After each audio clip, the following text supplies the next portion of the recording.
गौरीशंकर गाउँपालिका वडा नम्बर 7 मार्बुका वडा अध्यक्ष तथा विद्यालय व्यवस्थापन समितिका अध्यक्षज्यू, त्यसैगरी प्रमुख अतिथि गौरीशंकर गाउँपालिका कार्यकारिणी सदस्य श्री जिमी शेर्पाज्यू, ड्यासमा आसीन सम्पूर्ण अतिथिगणहरू, अभिभावकज्यूहरू, साथै मेरा प्यारा भाइ बहिनीहरूमा स्वीकार्नुहोस् मेरो तर्फबाट न्यानो नमस्कार।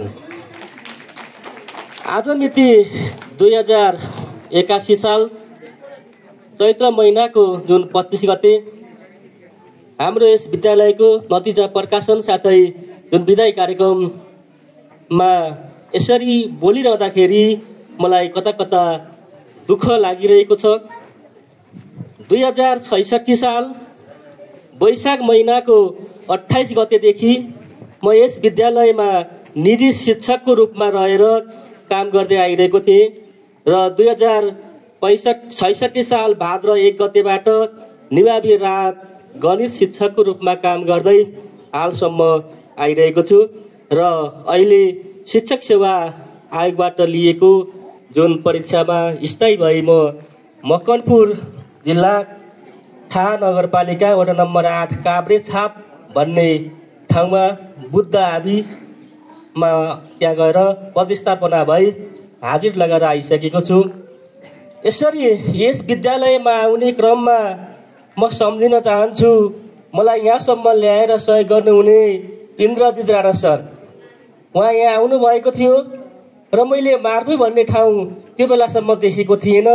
उहाँले मलाई यस स्कुलमा एउटा गणित शिक्षकको आवश्यकता छ, तपाईँ आइदिनु पर्यो भनेर भन्नुभयो र मलाई इन्द्रजित राणा सरले सँगै ल्याएर 2066 साल वैशाख 28 गतेको दिन म यहाँ आएर त्यसको लगत्तै फेरि म यहाँ हाजिर भई म घर फर्केको थिएँ। त्यो मलाई अहिलेसम्म सम्झना रहेको छ। र त्यसपछि उहाँकै पहलमा र तत्कालीन हुनुहुन्थ्यो मोहन विक्रम आचार्य सर, गोपाल सर, उहाँले मलाई र बिन्दु सरको सर पनि सम्झन चाहन्छु। गोपाल सर, बिन्दु सर, दुईजना सरहरूले मलाई त्यस निभावी रातमा तब नियुक्ति गर्नुभयो। त्यस बेलाका तत्कालीन विद्यालय व्यवस्थापन समितिका अध्यक्ष हुनुहुन्थ्यो जुन हरिश्वर श्रेष्ठज्यू, उहाँलाई म सम्झिन चाहन्छु। उहाँको स्वर्गमा वास भए पनि उहाँ पितृ भइसक्नु भएको छ, तथापि पनि उहाँलाई म स्मरण गर्न चाहन्छु। यो मार्बुको भूमिमा आएर मलाई सेवा गर्ने अवसर दिन उहाँको पनि महत्त्वपूर्ण योगदान रहेको छ। र सम्पूर्ण यहाँ काम गर्दै जाँदाखेरि सर्वप्रथम मलाई यादै छ यहाँ आएर बस्दाखेरि सबभन्दा पहिलोचोटि मैले खाना खाएको घर भनेको माया गुरुङ मिसको घर हो। उहाँलाई पनि आजको दिनमा म विशेष गरी सम्झन चाहन्छु। मैले काम गर्दै जाँदाखेरि यहाँ बसेँ, काम गरियो र बिस्तारै 16 वर्ष भइसकेको रहेछ। मलाई पत्तै थिएन, मलाई भर्खर 2-4 वर्ष भएको जस्तो महसुस भएको थियो। यहाँहरूको साथ, यहाँहरूको सहयोग म कहिल्यै पनि बिर्सिने छैन। यहाँका भाइ बहिनीहरू अनुशासित र इमान्दार हुनुहुन्छ। सर गुरुहरूले भनेको कुरा मानेर सँगसँगै पढ्नुहुन्छ। अभिभावक सायद म अब जहाँ गए पनि यो मार्बुको जस्तो अभिभावक कुनै पनि ठाउँमा भेट्ने छैन होला मलाई लागिरहेको छ। म त्यो ठाउँमा एकपल्ट पुगेर पनि आएँ। मैले यसो अवलोकन गरेँ, डाँडा काँडा हेरेँ, यहाँको जस्तो माहौल मैले अझै देखेको छैन। अब बाध्यता छ, अब स्थायी हुनु कुरा ठुलो हो, तर पनि यो ठाउँ छोडेर म जान लाग्दाखेरि मलाई कता कता मुटुमा भक्कानो छुटेर आइरहेको छ। तथापि पनि जीवनको एक पल, एक पाइला अगाडि बढ्दैछु। म जानुपर्छ भन्ने आत्मविश्वास लिएर फेरि मनलाई एकदम सम्हालेर म बोलिरहेको छु। यस्तै छ संसार, मिलन हुन्छ। म काहीँको होइन, तपाईँहरू हामी सबै दोलखावासी हौँ। मलाई मन लाग्यो भने बिदा मिलाएर हजुरहरूलाई भेट्न म आउन सक्छु। त्यो बाचा पनि म गर्न चाहन्छु। आज म त्यो ठाउँमा जाँदैछु। त्यो ठाउँमा जानका लागि मलाई यहाँसम्म सम्पूर्ण कुरा सिकाउनु भएको छ आदरणीय गुरु हुनुहुन्छ हाम्रो हेड सर, शुभ सर। उहाँले मलाई पढ्नेदेखि कुरामा सर पढ्नुपर्छ, पढाइ नै ठुलो हो, तपाईँ ब्याचलर गर्नुहोस् भन्नुभयो उहाँले। त्यसो भनेकोले मैले पढेँ। आज म यतिको उमेरमा पनि उमेरले छेक्दैन पढ्नको लागि भन्ने कुरा मबाट पनि केही कुरा म आफैले पनि भएको छु र हेरसरको जुन साथ र सहयोग छ त्यो म कहिल्यै पनि बिर्सन सक्ने छैन। यो हिमवर्ती मावि प्रति म जहिले पनि ऋणी रहनेछु, किनभने मैले हरेक कुरा यहीँ आएर सिकेको छु। हरेक कुराको ज्ञान मैले यही स्कुलबाट सिकेको छु, यहाँको अभिभावकहरूबाट सिकेको छु। सायद म यतिको बोल्न सक्ने भएको पनि यसै विद्यालयबाट हो, यहाँहरू अभिभावकहरूबाटै जानेको कुरा हो। म यो कहिले पनि बिर्सने छैन। उहाँले जुन हेड सरले मलाई सम्पूर्ण प्रशासनिक कुराहरू अहिले सबै मलाई आउँछ। थोर हेड सर छ बराबर त आउँदैन, उहाँले सिकाएको कुराबाट म अन्त कतै गएर प्रशासनिक जिम्मा पाएँ भने म सहजै चलाउन सक्छु भन्ने आँट चाहिँ बोक्न सफल भएको छु। त्यसप्रति आदरणीय गुरु हेड सरलाई म विशेष धन्यवाद दिन चाहन्छु।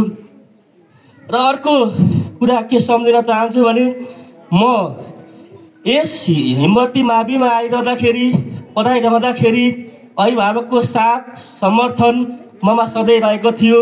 मानवीय चोला हो, मबाट पनि कतै कमी कमजोरी नहोला त भन्न सकिँदैन। यदि मबाट गल्ती भएको भए सम्पूर्ण अभिभावकप्रति म क्षमा माग्न चाहन्छु। पिता मिठा जुन गल्तीहरू छन् त्यसलाई बिर्सिदिनु होला। तपाईँ हाम्रो भेट अवश्य हुनेछ। हामी चरीकोट आउँछौँ, सिङ्गटी आउँछौँ, त्यो बेलामा भेटेको बेलामा हजुरहरूले सर भन्नुभयो भने त्योभन्दा ठुलो म आत्मगौरव मलाई केही हुने छैन। त्योभन्दा म भाग्यमानी केही हुने छैन। यसमा म खुसी हुन चाहन्छु।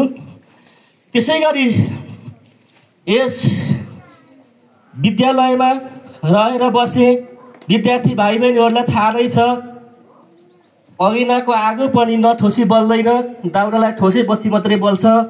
तपाईँहरूलाई शिक्षण सिकाइ गराउने क्रममा मबाट कुनै गल्ती भयो होला, मैले गाली गरेँ होला, हप्काएँ होला, कुनै बेला कुटेँ होला, त्यो हाम्रै लागि हो।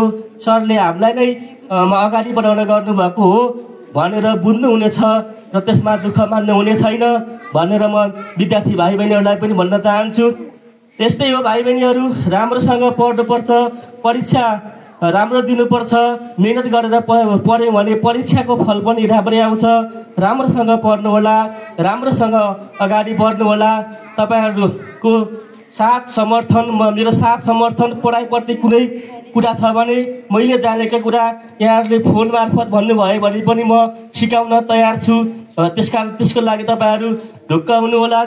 र अध्यक्षज्यू यहीँ हुनुहुन्छ, हेड सर यहीँ हुनुहुन्छ। म अर्को कुरा के भन्न चाहन्छु भने म जुन जिल्लामा जाँदैछु त्यो जिल्लाबाट दोलखा जिल्ला आउँदाखेरि सबैभन्दा पहिला म गौरीशङ्कर गाउँपालिका नै आउनेछु। यसै विद्यालयमा कुनै कोठा कोही बेला खाली भयो भने सबभन्दा पहिला म हिमवर्ती मावि नै आउनेछु, किनभने म यहाँ हुर्केको छु। यहाँको माटोले मलाई चिन्छ, यहाँको अभिभावकले मलाई चिन्नुहुन्छ। सबैप्रति म घुलमिल भइसकेकै छु। त्यसैले म सबैभन्दा पहिला दोलखा आएँ। दोलखा आउँदाखेरि पनि हिमवर्ती माविमै आउनेछु। यहाँहरूको साथ, यहाँहरूको समर्थन रह्यो भने म सुरुको जुन उहाँबाट आउँदाखेरि दोलखा जिल्लाको पनि गौरीशङ्कर गाउँपालिकाको पनि हिमवर्ती माविमै रोज्नेछु भन्ने पनि प्रतिबद्ध जनाउनेछु र हजुरहरूले यसमा साथ समर्थन दिनुहुन्छ भन्ने पनि म कुरामा ढुक्क छु। त्यसैले सम्पूर्ण अभिभावकगणहरू, विद्यार्थी भाइ बहिनीहरू, श्री हिमवर्ती माध्यमिक परिवार, सम्पूर्ण सर मिसहरू आज हुनुहुन्न, ध्रुव सर, लोकेन्द्र सरहरू सबै जानु भइसकेको छ, अनुपा मिस, माया मिसहरू हुनुहुन्छ। विशेष अवस्थामा हामी सँगै हिँड्ने, सँगै डुल्ने लडाकपुरी सरलाई त विशेष म कहिले पनि भुल्ने छैन। हामी सँगै जहाँ जाँदा पनि सँगै हुन्छौँ। एउटा बाइकमा 3 जना चढेर पनि हामी त्यसरी हिँडेको यादहरू म सम्झिनेछु। म जहाँ गए पनि अझै बढी सपनामा देखिरहन्छु यो बाटो, यो रोड र यहाँको अभिभावकको जुन अनुहार मेरो दिमागमा, मेरो आँखामा झलझली आउनेछ र म त्यहाँ गएर बानी हुनलाई अब धेरै समय लाग्नेछ। नयाँ माटो र नयाँ भूगोलमा भिज्नु पर्नको पीडा कस्तो हुन्छ यहाँहरूलाई महसुसै छ। म अहिले बुढेसकालमा नयाँ बेहुली भएको जस्तो अब मलाई भान भइरहेको छ। आफ्नो घर छोडेर म अन्त जाँदैछु। म भन्ने गर्छु त हाम्रो मार्बु, हाम्रो हिमवर्ती मावि भन्ने मेरो मनमा, मेरो बोलीमा आइसकेको छ। हाम्रो मार्बुतिर यस्तो हुन्छ, हाम्रो सुनखानी मलाई आउँदैन, किनभने म यहाँ 16 वर्षसम्म बसिसकेको छु। त्यसैले हाम्रो मार्बु, हाम्रा मार्बुको अभिभावक भन्ने मेरो मनमा आइरहेको छ। त्यो आउँछ र धेरै कुरा म गर्न चाहन्न। र अहिलेसम्म रहँदा बस्दा श्री हिमवर्ती माध्यमिक परिवार, विशेष गरी शुभ सर, हाम्रो हेड सर हुनुहुन्छ, उहाँहरूले सिकाएका कुरालाई म सधैँ अनुसरण गर्नेछु। र अध्यक्षज्यू हुनुहुन्छ, उहाँले पुर्याउनु भएको योगदान, शिक्षाप्रतिको जुन चासो छ उहाँ, त्यसमा पनि म अब यहाँबाट गए पनि शिक्षा प्रेमी नै बन्नेछु, विद्यार्थीको हक हितका लागि नै काम गर्नेछु भन्ने पनि म प्रतिबद्धता जनाउँछु। र फेरि एकपल्ट म विद्यालय परिवार, यसमा वडामा रहनुभएका सम्पूर्ण अभिभावक, विद्यार्थी भाइ बहिनीप्रति तपाईँहरूले पुर्याउनु भएको जुन योगदान छ, सम्मान छ, यहाँहरूलाई हार्दिक कृतज्ञता व्यक्त गर्दै म फेरि दोहोऱ्याउन चाहन्छु, दोलखा आएँ भने फेरि पनि म मार्बु आउनेछु।